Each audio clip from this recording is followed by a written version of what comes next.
بسم اللہ الرحمن الرحیم۔ السلام علیکم۔ یہ کہانی ہے ایک یتیم لڑکی کی اور ایک چھپے ہوئے سچ کی۔ ایک گاؤں میں ایک یتیم لڑکی رہتی تھی جس کا نام رندا تھا۔ وہ جڑی بوٹیوں سے علاج جانتی تھی۔ یہ ہنر اسے اپنے مرحوم والد سے ملا تھا۔ وہ لوگوں کا علاج کرتی اور بدلے میں صرف اتنا لیتی کہ اس کا گزارا ہو جائے، مگر اس کی خالہ جازیہ ایک لالچی عورت تھی۔ وہ ہمیشہ پیسے کے پیچھے بھاگتی رہتی تھی۔ ایک دن بازار میں ایک امیر آدمی، دراصل سلطان کا وزیر سہیل، اس کے پاس آیا۔ اس نے ایک بھاری تھیلا سونے کا اس کے حوالے کیا اور آہستہ سے کہا، مجھے ایک لڑکی چاہیے، ایک خاموش سیدھی لڑکی جو محل میں کام کرے کسی سوال کے بغیر۔ خالہ کی آنکھوں میں چمک آ گئی۔ مل جائے گی، تم فکر نہ کرو۔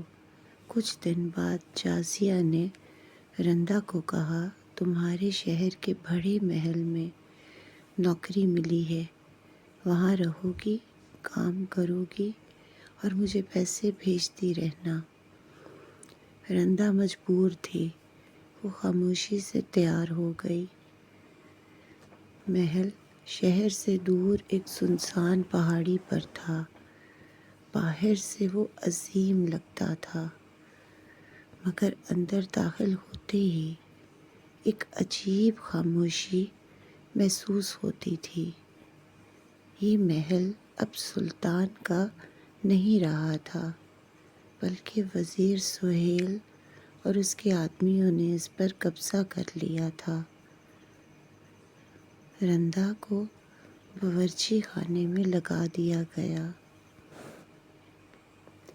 وہ دن بھر کھانا بناتی، صفائی کرتی اور کسی سے زیادہ بات نہیں کرتی، مگر اسے جلد ہی محسوس ہوا کہ اس محل میں کچھ ٹھیک نہیں ہے۔ سپاہیوں کی سرگوشیاں، بند دروازے اور ایک ایسا حصہ جہاں جانے کی سختی سے ممانعت تھی۔ محل کا زیر زمین زندان۔ ایک دن بارش ہو رہی تھی۔ تیز ہوا کے ساتھ دروازے کھل اور بند ہو رہے تھے۔ رندا لکڑیاں لینے گئی، مگر راستہ بھول گئی۔ وہ ایک لمبے اندھیرے راہداری میں جا پہنچی جو اسے مزید نیچے لے جا رہی تھی۔ آخر وہ ایک بھاری دروازے کے سامنے رک گئی۔ اندر سے ہلکی سی کراہنے کی آواز آ رہی تھی۔ اس کا دل زور زور سے دھڑکنے لگا، مگر اس نے دروازہ دھکیل دیا۔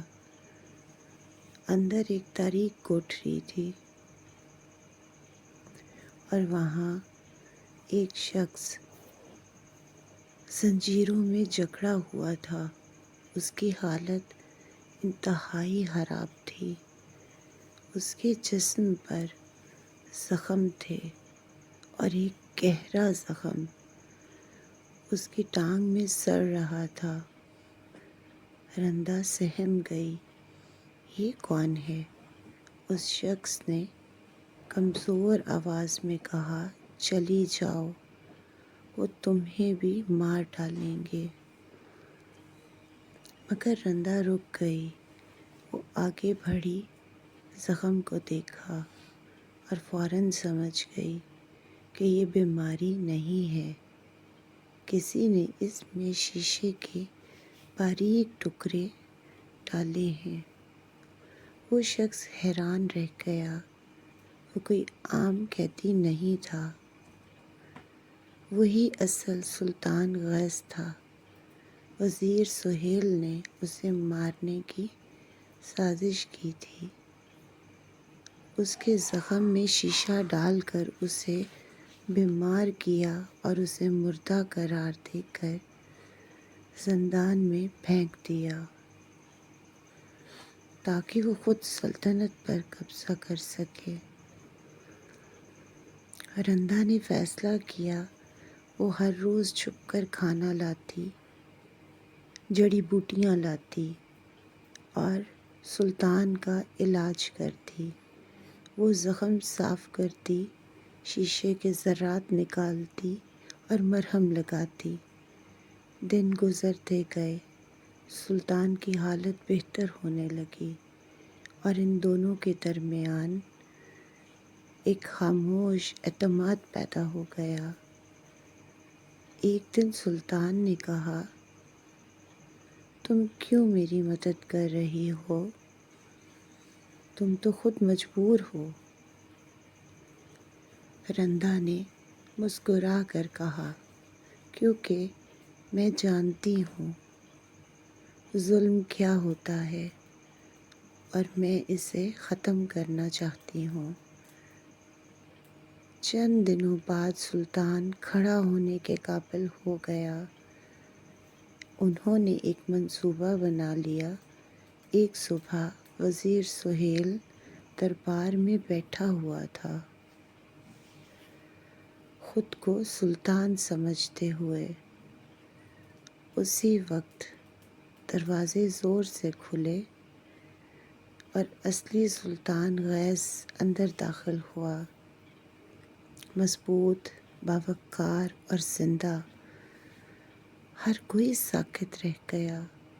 سلطان نے بلند آواز میں کہا، جسے تم نے مردہ سمجھا آج تمہارے سامنے کھڑا ہے۔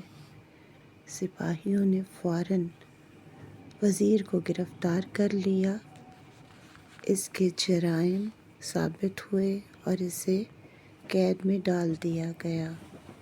محل واپس اپنے اصل مالک کو مل گیا۔ سلطان نے رندا کو بلایا اور کہا، تم ایک نوکرانی بن کر آئیں مگر تم نے مجھے زندگی دی۔ تم چاہو تو یہاں سے آزاد جا سکتی ہو یا میرے ساتھ مل کر اس سلطنت کو سنبھال سکتی ہو۔ رندا کی آنکھوں میں آنسو آ گئے۔ میں آپ کے ساتھ رہنا چاہتی ہوں۔ وقت کے ساتھ وہی نوکرانی اس سلطنت کی ملکہ بن گئی۔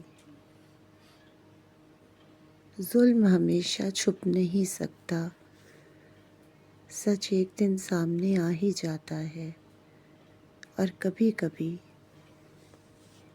ایک کمزور سمجھی جانے والی لڑکی پورے نظام کو بدل دیتی ہے۔